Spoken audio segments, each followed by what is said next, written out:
Supportive Housing of Waterloo was founded in 2007 by a group of very dedicated out-of-the-cold volunteers. And they determined that though mats on the floor of a church were wonderful, it really was not a solution to homelessness. And they got together, they did a lot of fundraising, they did a lot of begging and pleading with whoever might be able to donate. Got some funding from the region and through the federal government. And this building was opened in June of 2010. And it was designed to house the hardest to house, most persistently homeless people in this region.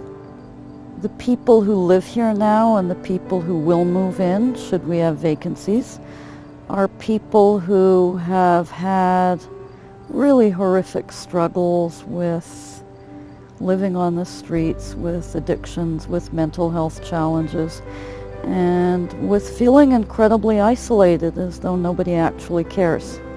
And that's reflected, I think, when they move in, and it takes 6 months to a year for someone to really begin feeling like, I have a home now. I have a roof. I don't need to worry that it's going to snow tonight, because I won't be cold. And that's really rewarding. It feels good. We're staffed 24 hours a day, 7 days a week, and we can't have it any other way because the tenants in here need very intensive supports in order to maintain their housing. To pay for it, we get funding through the Community Homelessness Partnership Initiative, otherwise known as CHIPPY, but it's not enough to cover all of our costs. So we fundraise. One of the things that we did a few years ago was launch something called the Hoarding Project.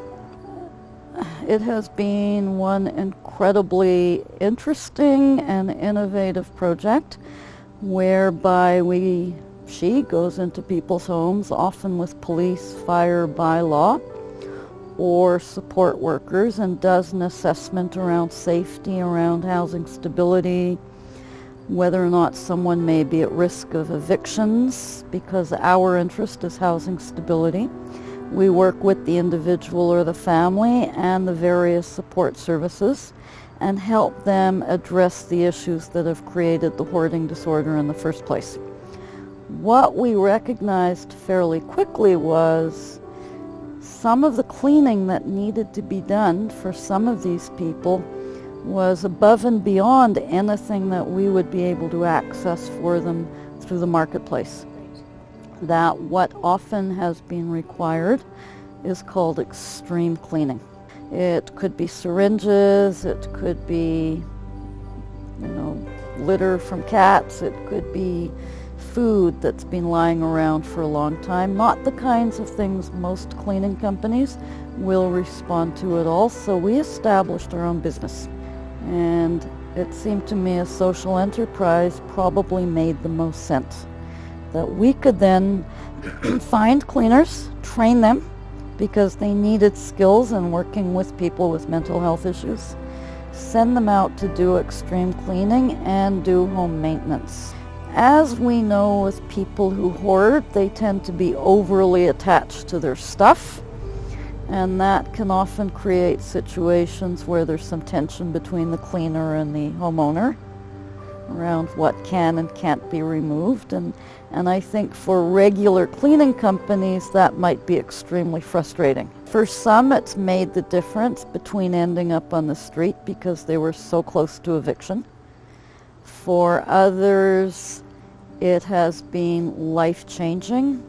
I remember one woman with whom the staff was working, and she'd never been able to have her grandchildren in her apartment because they couldn't get in there, just couldn't get in the door. And all she wanted to do was bake cookies with the grandchildren.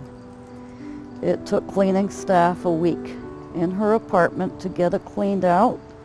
And a week later she phoned and she was in tears because she had her grandchildren come over to bake cookies. One of the things that I have learned through this process is to think a little smaller. I think it's important to have all of the building blocks in place. It takes longer to establish than one might necessarily assume in the beginning.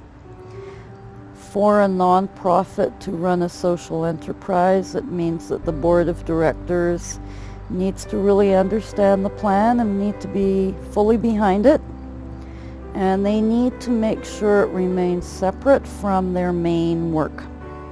You need to make sure that you have a staff team focused on your main goals in terms of the agency that you're working in, because the social enterprise needs to be separate.